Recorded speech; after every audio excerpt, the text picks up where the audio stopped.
Dobrý deň priatelia, pokračujeme ďalej v problematike van der Waalsových síl a to tretím typom van der Waalsových síl, čo je interakcia, alebo čo sú interakcie dipol, indukovaný dipol. Tak najprv trošku si povieme bližšie niečo, čo sú dané interakcie dipol, indukovaný dipol. Táto interakcia, alebo tieto interakcie vznikajú, ak elektrické pole polárne molekuly, čiže molekuly, ktorá má dipol kladný a záporný, spôsobí vznik indukovaných alebo tzv. Vynútených dipolov v molekule, ale nepolárne látky. Dôsledkom tohto javu je to, že v polárnych rozpúšťadlách sa môžu rozpúšťať do istej miery samozrejme aj nepolárne látky. No a najlepšie to bude, ak si to vysvetlíme graficky, čím to zároveň aj lepšie pochopíme. Takže majme nejakú nepolárnu látku. Príklad si môžeme dať priamo z praxe. Z prírody, ako všetci vieme, tak vyššie organizmy potrebujú na svoj život dýchať kyslík. Výnimkou nie sú ani vodné živočichy, napríklad ryby, ktoré tiež dýchajú kyslík. No a keď kyslík nemajú, tak umierajú.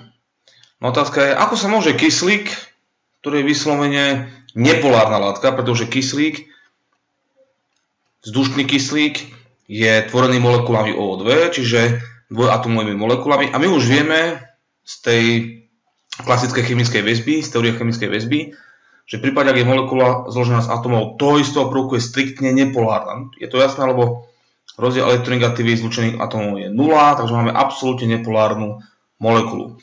Čo to znamená? No znamená to, že elektrický náboj alebo elektrónna hustota je v molekule takéto homonukleárnej molekule, čiže v molekule, ktorá sa skladá z atómov toho istého prvku, je rozložená symetricky táto elektrónna hustota. Takže môžeme si to nakresliť, že situácia sa má tak, že keď máme molekulu kyslíka, molekula kyslíka obsahuje atómy, ktoré sú spojené dvojitou väzbou, čo v tomto prípade ani tak nie je podstatné.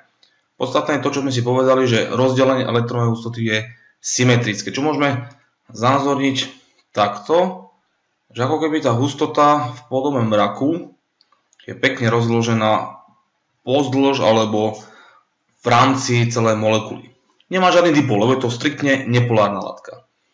No a keď sa takáto látka, nepolárna látka, ako je molekula kyslíka, dostane do nejakého polárneho prostredia, napríklad molekula kyslíka, keď sa dostane do vody, okamžite k nej priplávajú, alebo okamžite sa vyskytnú v blízkosti molekuly danej polárnej látky, čiže molekuly vody.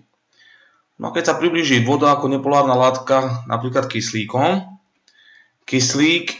na kyslíku je koncentrovaný záporný náboj v rámci molekuly vody, no a na vodíkoch sú koncentrované kladné náboje. Voda ako polárna látka obsahuje permanentné, čiže trvalé dipoly, ktoré nevznikajú, nezanikajú, sú stále v dôsledku veľkých rozdielov elektronegativity kyslíka a vodíka. No a keď takáto polárna látka, ktorá má trvalé dipóly, sa dostane do blízkosti nepolárnej látky, nepolárnej molekuly, ktorá dipóly nemá, tak daný dipól, v tomto prípade kyslík, spôsobí rozdelenie elektrónovej hustoty, ale už nesymetricky. Prečo?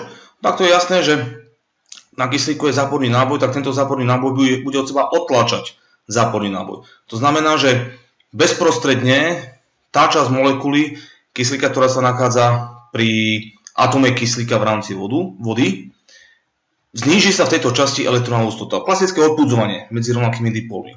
To znamená, situácia po prepísaní bude vyzerať tak, že rozdelenie elektrónovej hustoty v molekule kyslíka už nebude symetrické a bude vyzerať takto. Čiže na tomto kyslíku bude zmenšená elektrónová hustota a naopak tá hustota, ktorá sa zmenší na tomto kyslíku, sa musí niekde prejaviť vo zvýšení. Tak sa to zvýši v druhej časti. No a tým pádom v pôvodne nepolárnej molekuly kyslíka vznikne už polárna molekula. Prečo? Pretože na tejto časti molekuly sa vytvorí kladný náboj a v druhej záporný.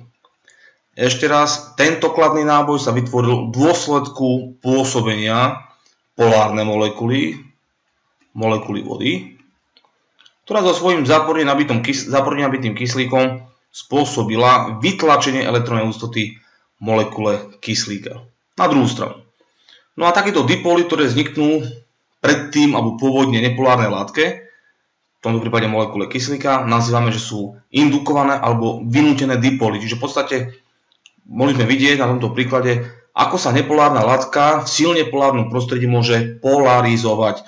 No takáto polarizácia nepolárnych látok spôsobí, že i vyslovene nepolárne látky sa vedia rozpúšťať v polárnych rozpúšťadlách. Samozrejme, že nie je v nekonečnom množstve, je to v obmedzenom, ale práve tento jav zabezpečuje, že kyslík sa vie rozpúšťať vo vode a tým pádom môžu prežívať aj vodné živočichy.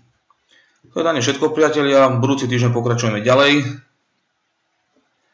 problematike van der Waalsových síl a poďme na ďalší, štvrtý typ van der Waalsových síl a to sú interakcie dipol a ión. Ďakujem pekne za pozornosť a dovidenia.